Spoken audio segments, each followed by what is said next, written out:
VAT එකට මොකද වෙලා තියෙන්නේ? වැට් එක වැඩි වෙලාද?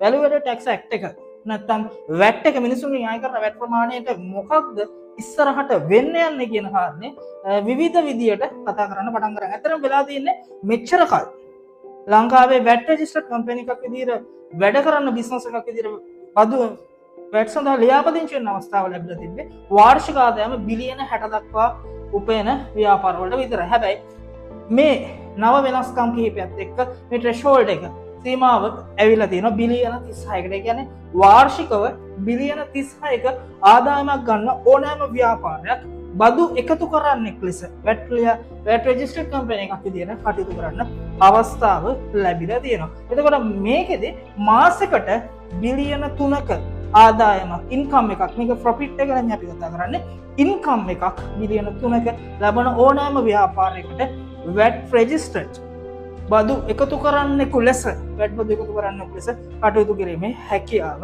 මේ හරහා ලැබිලා තියෙනවා. එතකොට දෛනිකව අවස්ථාව හම්බෙනවා ලක්ෂයක් රුපියල් ලක්ෂයක් දෛනිකව බිස්නස් කරන ප්‍රොෆිට් එක නෙමෙයි මම ආයෙ මතක් කරනවා ප්‍රොෆිට් එක නෙමෙයි ලක්ෂයක් දෛනිකව උපයන ඕනෑම ව්‍යාපාරයක් වැට් රෙජිස්ටර්ඩ් ව්‍යාපාරයක් විදියට කටයුතු කිරීමේ හැකියාව මේ නව සංශෝධනයත් එක්ක හම්බෙලා තියෙනවා. එතකොට ඒකෙන් පොඩි ආර්ථිකමය විපර්යාසයක් නැත්නම් වෙනස්කමක් මිනිසුන්ට දැනෙන දෙයක් වෙයි. මොකද ලක්ෂයක් දවසකට earn කරන ඉන්කම් එකක් උපයන ඕනෑම ව්‍යාපාරයක් කියලා වැට් එක අය කරන ව්‍යාපාරයක් වුණ නැත්නම් දේශීය ආදායම් බදු දෙපාර්තමේන්තුව වෙනුවෙන් වැට් එකතු කරන්නෙක් ලෙස මේ සංශෝධනෙත් එක්ක ක්‍රියා කරනවා. එතකොට මේකේ පළවෙනි කාරණය ওই විදිහට සිද්ධ වෙති. දෙවෙනි කාරණය තමයි අපිට දැනෙන දේ ඩිජිටල් සර්විසස් වලට මෙච්චර කාල 100% රේට් එකේ තමයි ටැක්ස් තිබ්බේ. නැත්නම් අපි කියන වැට් අය කරේ නැහැ.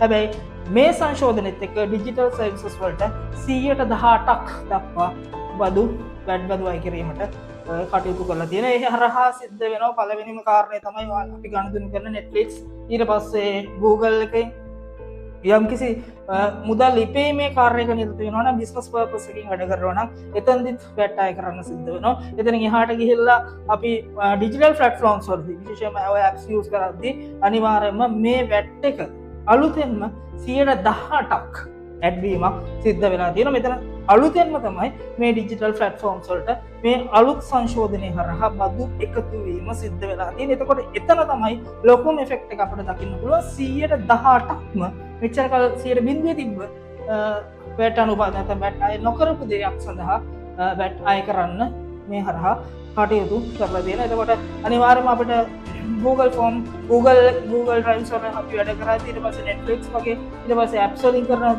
බිස්නස් වලදී සහ අපි entertainment වලට පාවිච්චි කරන ගොඩක් දේවල් වලදී අපිට අනිවාර්යයෙන්ම අපේ ගාස්තු ඉහළ යාමක් බලාපොරොත්තු වෙන්න මේ හරහා අනිවාර්යයෙන්ම පුළුවන් බලාපොරොත්තු වෙන්න සිද්ධ වෙනවා. 118ක වැඩිවීමක් එතනදී සිද්ධ වෙනවා. ලොකු ඉෆෙක්ට් එකක් අපිට කරන්න වෙනවා. ඊට පස්සේ තුන්වෙනි කාරණය තමයි මේකේ ෆයිනෑන්ෂල් සර්විසස් වලට මෙච්චර කල් 118ක් තිබුණ වැට් එක, ඒ වගේම 2.5ක් තිබුණා SSCL එක නැත්නම් සෝෂල් සිකියුරිටි කන්ට්‍රිබියුෂන් ලෙවි එක තිබ්බා 2.5ක්.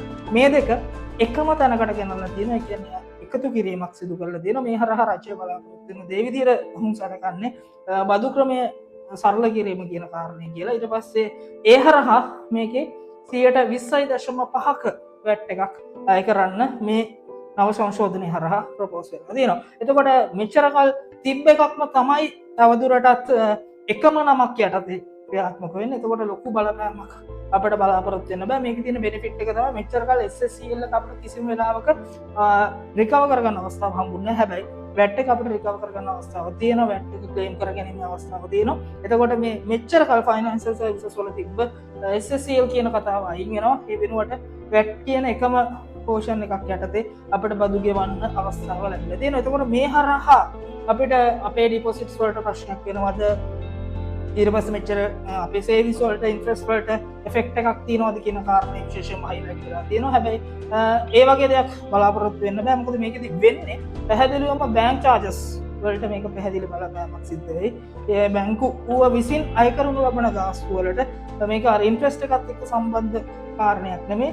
බැංකුවත් එක්ක ඔයාගෙන් මොකක් හෝ ගාස්තුවක් බැංකුව අය කරනවා නම් අන්න එතනදී අනිවාර්යයෙන්ම ටැක්ස් එෆෙක්ට් එක අපිට දරා ගන්න වෙයි. එතනින් එහාට මේක වෙනස් මානයක් වෙත යන්නේ නැහැ. සාමාන්‍ය අපේ ඩිපොසිට්ස් වලට හෝ අපේ ඉන්ට්‍රස්ට් ඉන්කම් වලට හෝ වෙනත් බැංකු අපේ සේවිංස් accounts වලට හෝ බලපෑමක් මේකෙන් අපේක්ෂා කරන්න බෑ. මේකේ වෙන්නේ බැංක් charges වලට තමයි පැහැදිලිවම බලපෑම සිද්ධ වෙන්නේ. ඒ හරහා leasing services interest ඒවට බලපෑමක් අපිට අපේක්ෂා කරන්න බෑ. එතකොට පොලි OT rates හැම දෙයක්ම නෝමල් විදියට බලාගෙන යයි.